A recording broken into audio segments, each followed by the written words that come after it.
This is Green Seas, the podcast by TradeWinds about sustainability and the business of the ocean. I'm Eric Priante Martin, and today we've got a bonus episode to celebrate International Women's Day.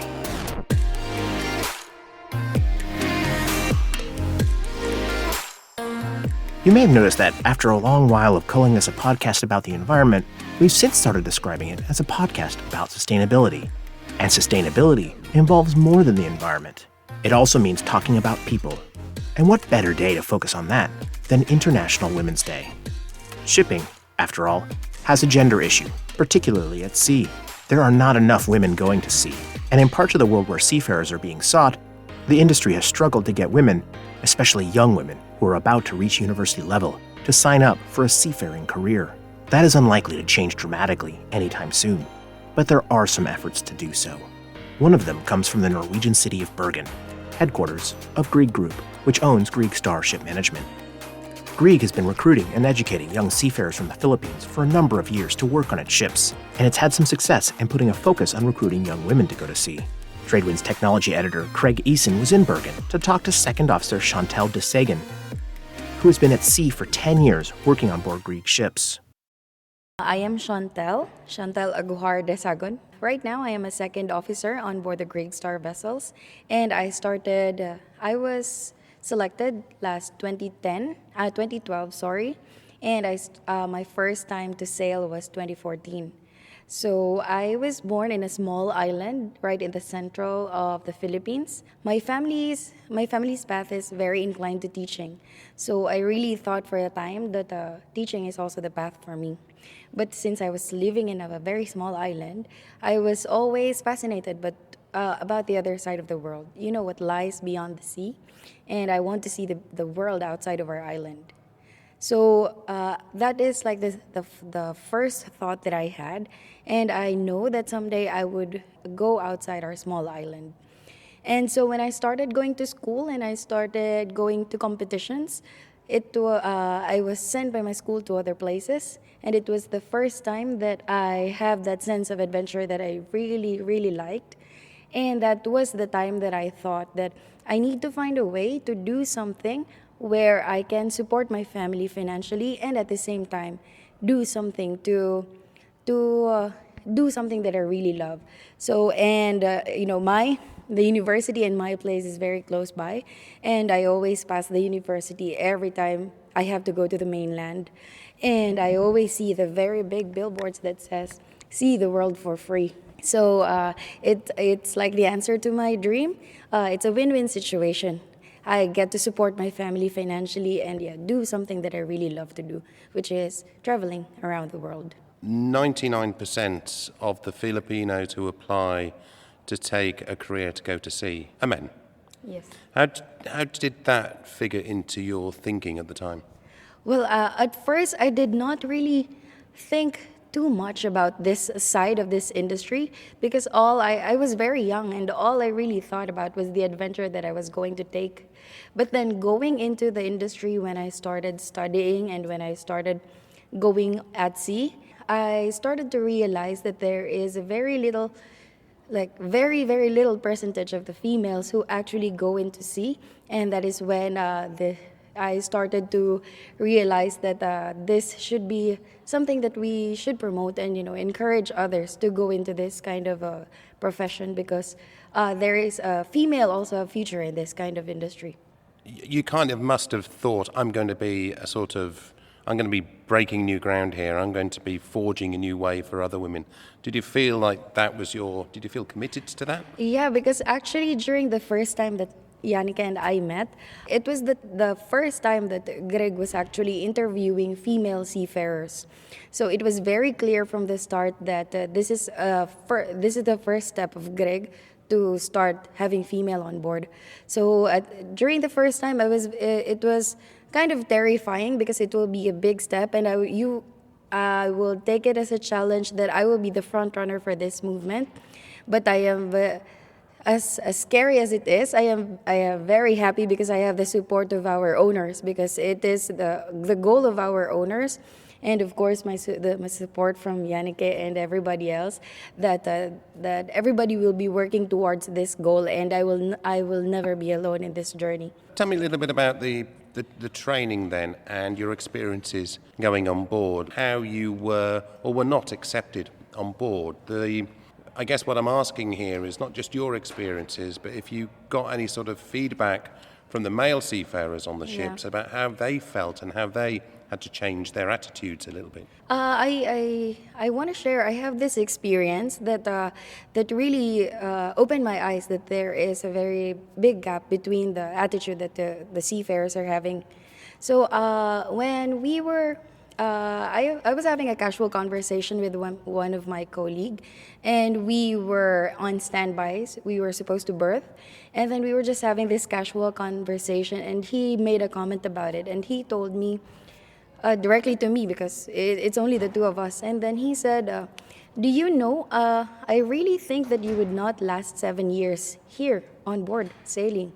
And he said, I think you would just eventually get pregnant, make a family, get a husband, and then make a house for yourself, and just eventually stop sailing. This job is not just for you. It's not for you. So that is very disappointing because I was just starting my career, and this is a very great challenge that you have to change the whole attitude of the whole environment around you. And I am very disappointed that I'm not seen the way that I would like to be seen. And it really challenged me. And I would say it made me work harder, and I even overexerted myself. And which actually eventually led to the point where I even got into an accident just because I was doing more than I was intended to do, trying to prove myself to everybody. I am not blaming my inexperience to anybody, but I really think the root of that accident where I broke my left arm was that I was working hard, trying to prove myself that I can actually do the things that you can do. How has your experience been working on board now? You've been in the industry now for about a decade? Yes. About 10 years. How is your experience going, and what do you think about the changes that you've seen here? And I'm thinking also about how most of your experiences have been, you've been on those vessels largely as the only woman. Yes. On the vessels. Yes, that is correct, because as of now, I have sailed with 10 of our ships, and out of those 10, 9 of those, I was always the only woman on board. And during my last contract, I was able to sail with one of the female. And then at that point, I actually was able to, I realized that there is already a great difference between the attitude of our peers on board, of our colleagues. So back when the story that I shared a while ago, it happened way back a few years ago. I was just starting, so that was around 8 years ago. And then when I was able to go on board with another female colleague, and she is also just starting her career because she is a cadet. And then when she got on board, I can almost pinpoint the difference between how our male colleagues accepted her. Sorry. And they are already very open and comfortable with having women around. And, through the years, seeing that a woman, the other ladies in our fleet, seeing them that they can actually do the job equally as how it should have been done by anybody else in that same position. And then they can easily trust, and the doubt that she cannot do those jobs is at the very least minimized and gone.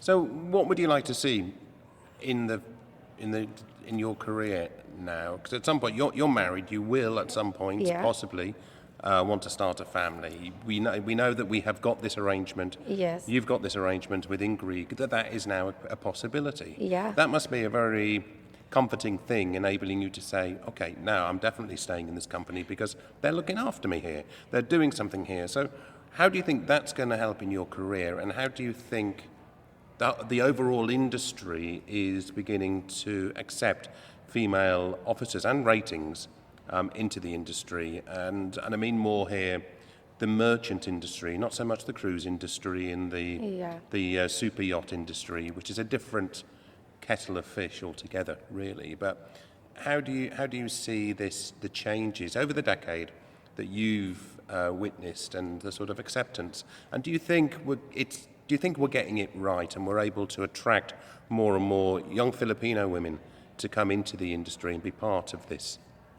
Yeah, actually, when I just started, I was 18. I was very young, so that kind of gave me the heads up that I need, because at that time, maritime industry is not as open as it is right now.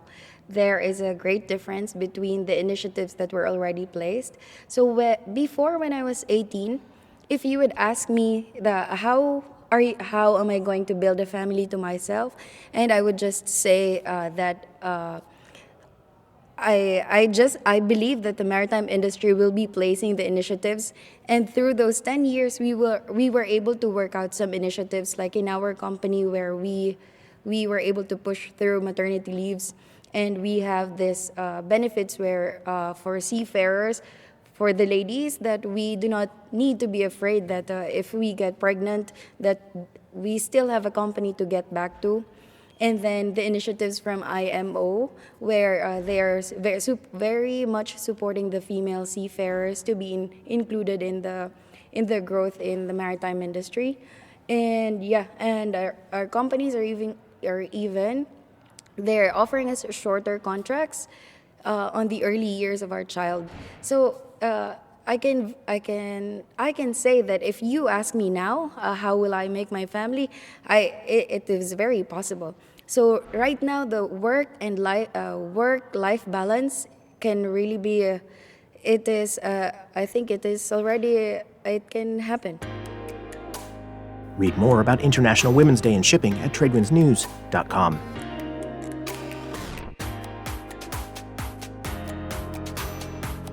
Music for this episode is by Bo Delisons on Pixabay.